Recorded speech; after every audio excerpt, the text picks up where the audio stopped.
अस्सलाम वालेकुम नाजरीन, उम्मीद करती हूँ आप सब ठीक होंगे।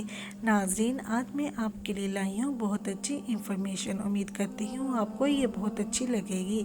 तो बेशक अल्लाह तबारक व तआला ने कुरान मजीद को हमारी हिदायत के लिए नबी पाक सल्लल्लाहु अलैहि वसल्लम पर नाजिल फरमाया, और ये हमारी खुशकिस्मती है कि हम नबी पाक सल्लल्लाहु अलैहि वसल्लम के उम्मती हैं।